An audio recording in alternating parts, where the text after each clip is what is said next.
Hey friends, it's Dwight. Welcome back to my studio. Here we are again today, going to work on a large 36 by 36 canvas.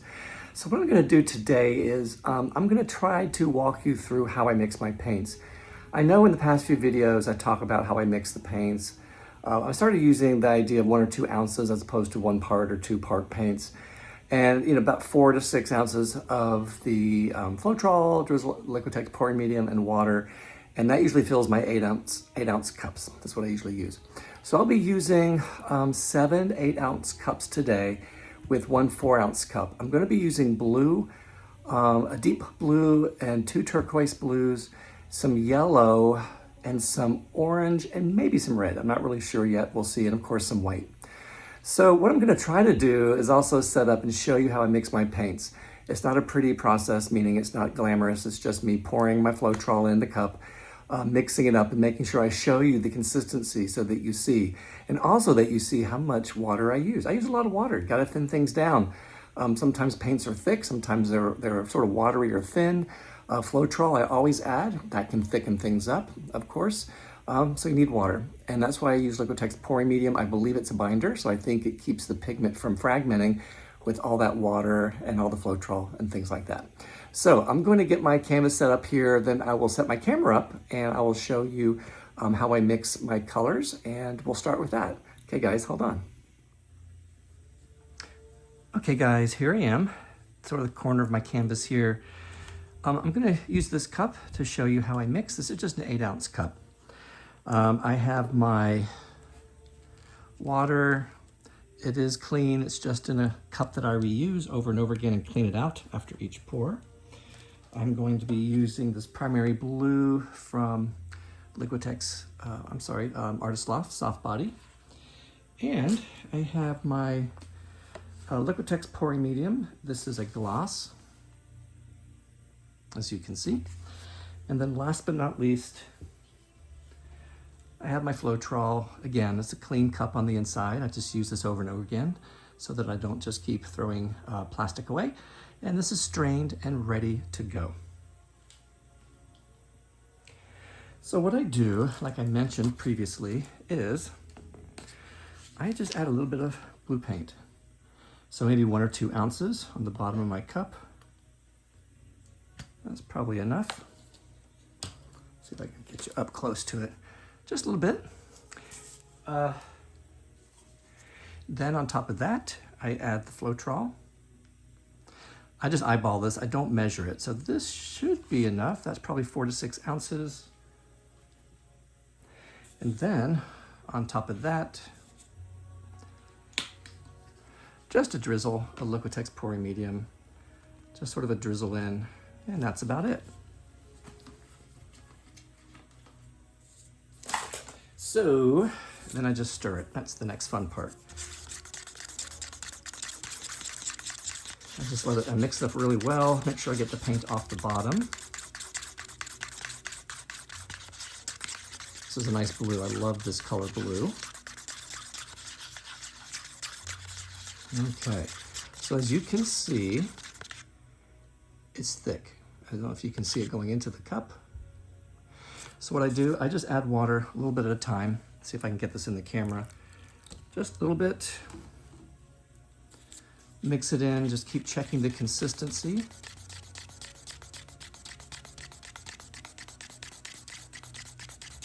Now with these pours, the consistency is really important. A lot of pours have your consistency, sort of honey thick, I guess. That's sort of the going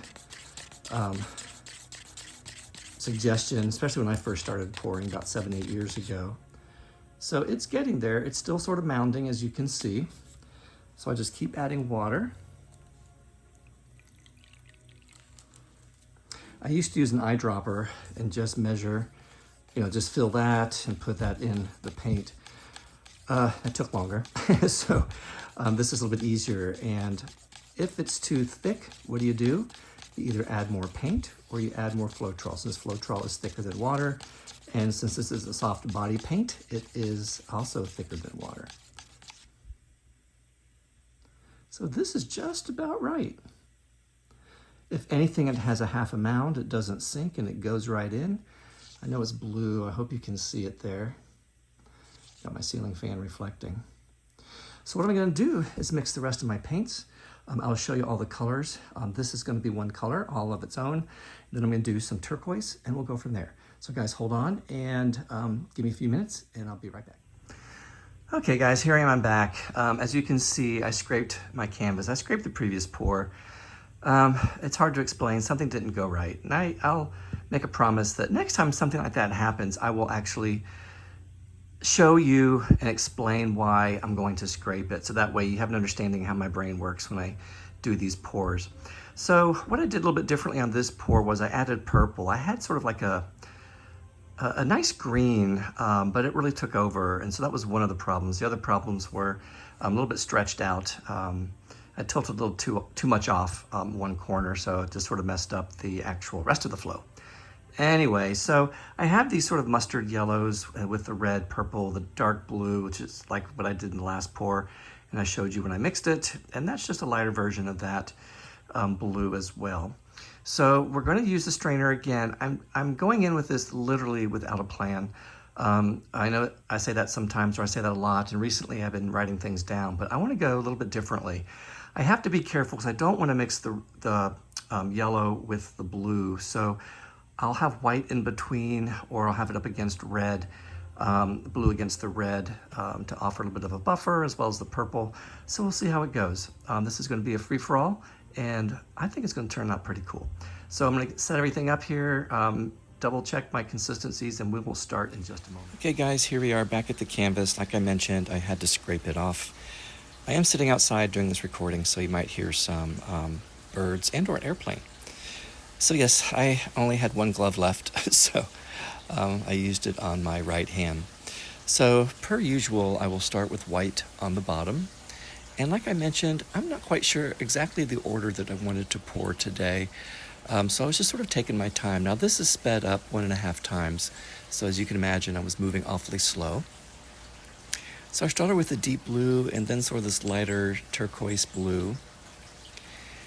Next to that, I added this deep red. I like the contrast against the blue. And then this sort of orangey color looks pretty, typically up against the red. And as you can see, it pushed the red out, and then some of the light orange came out as well. So I poured the whole cup. And then about 1/3 of a cup of the white. Again, nice and slow.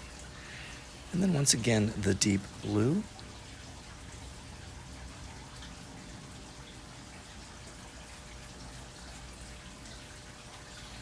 Just a little bit of white to provide a little bit of a separation. And then the purple.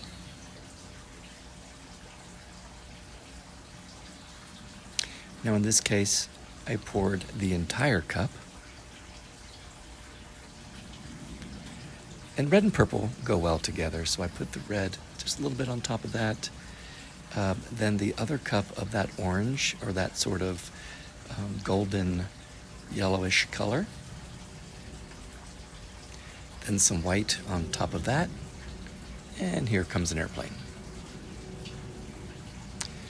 Again, separating. Now remember, I said earlier I didn't want to put the yellow and blue next to each other because I did not want to get green. So I put a little bit of white in between. Again, adding the red and the golden yellow, and just as on the rest of it. Once again, some white.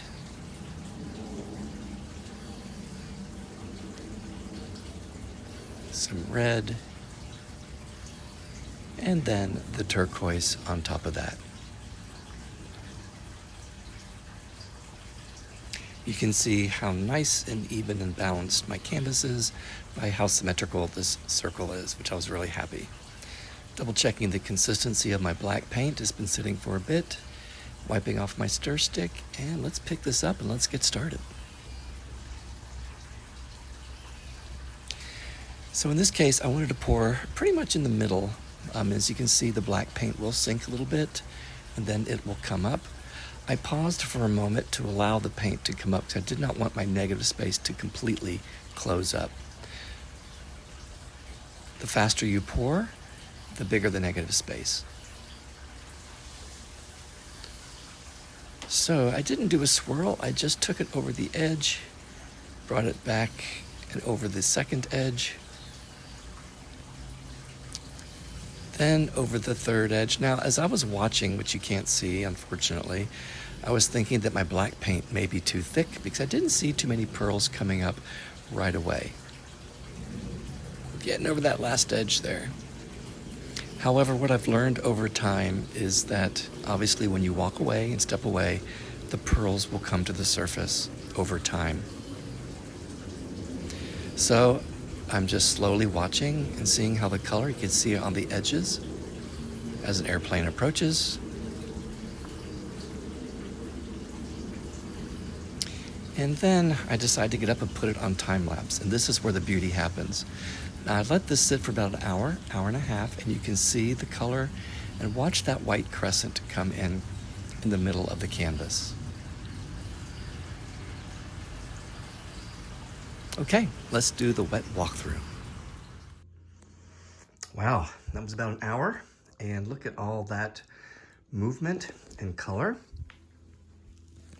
and reflection from the ceiling. So as you saw, I poured close together. I didn't really spread them out. Yeah, it's pretty cool. Let me turn the overhead light off so there's not a reflection. Hold on.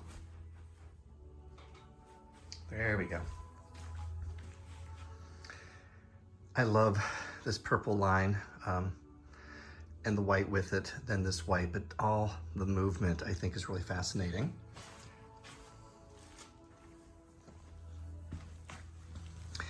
The negative space looks really, it's hard to describe, it looks really neutral, but up close you can see all the different colors.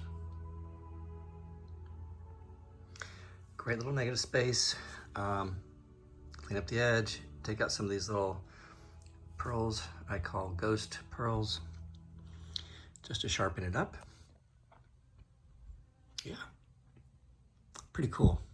I just like, I like all the lines. I think that makes it pretty cool. So what we're gonna do, let it dry, and I'll come in tomorrow, we'll take a look at it, and we'll go from there. So thanks for hanging out, and we'll see how it dries. Okay guys, here we are. It is the next morning, and I am gonna do some work on this canvas. Let me show you what I wanna do.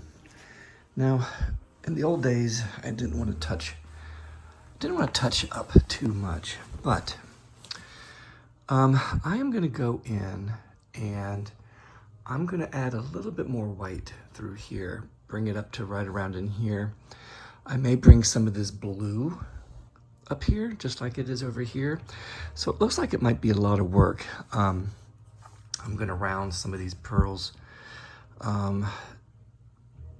take some out. I'm not really sure yet, we'll see how it looks.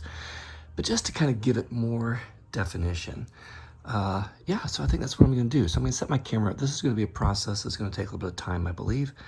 The colors are really pretty if you look at them up close.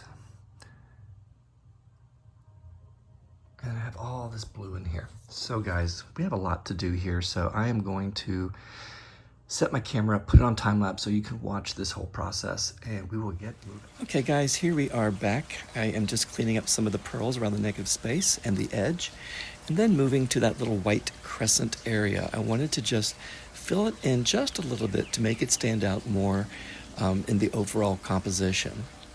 So I'm just using white paint, dotting and filling in some areas. And there you have it. Okay guys, here we are. We are completely done. Now, I just highlighted that little crescent there just a little bit more, and also just a little bit down here, but that's all I did. I'm gonna move in so you can see the details. Cleaned up the edge a little bit, and that was about it. I love this corner and this side here with the deeper colors, and then the purple. Yeah, okie doke. So I'm probably gonna call this Kaleidoscope 3. I've done a couple of them. Kaleidoscope 1 and 2, they are somewhere here in my studio. But this is Kaleidoscope 3. So guys, I hope you enjoy it. The overhead light sort of makes the color kind of fade out. Let me see if I turn it off, if it makes a little bit better. It looks a little bit better.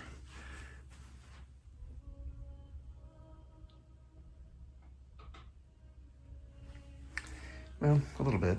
It's hard to tell. Anywho, thanks for watching, and hope the information I provided about how to mix my paints helps, and we'll see you real soon.